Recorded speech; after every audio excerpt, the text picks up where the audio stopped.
দিনে রাতে সোশ্যাল মিডিয়ায় কত কিছুই তো শেয়ার করেন, কিন্তু একবারও কি চিন্তা করেছেন আপনি কি শেয়ার করছেন?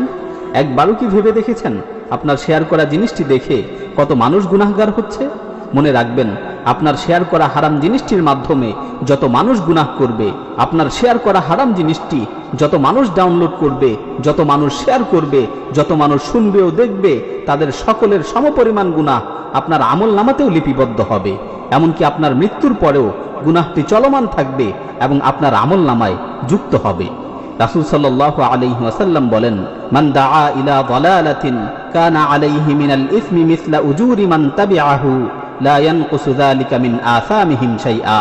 কোনো ব্যক্তি যদি কাউকে গোমরাহির দিকে আহ্বান করে, কোনো ব্যক্তি যদি কাউকে গুনার দিকে আহ্বান করে, আর ওই ব্যক্তি যদি তার ডাকে সাড়া দিয়ে সেই গুনার কাজটি করে, তাহলে আহ্বানকারী ব্যক্তি গুনাহকারীর সমপরিমাণ গুনার অধিকারী হবে। তাদের উভয়ের গুনার মাঝে কোনো ধরনের কমবেশ করা হবে না। প্রিয় ভাই, আসুন কোনো কিছু শেয়ার করার আগে একটু ভালো করে চিন্তা করি। কোনো কিছু শেয়ার করার আগে একটু ভালো করে ভেবে দেখি আমি কি শেয়ার করছি।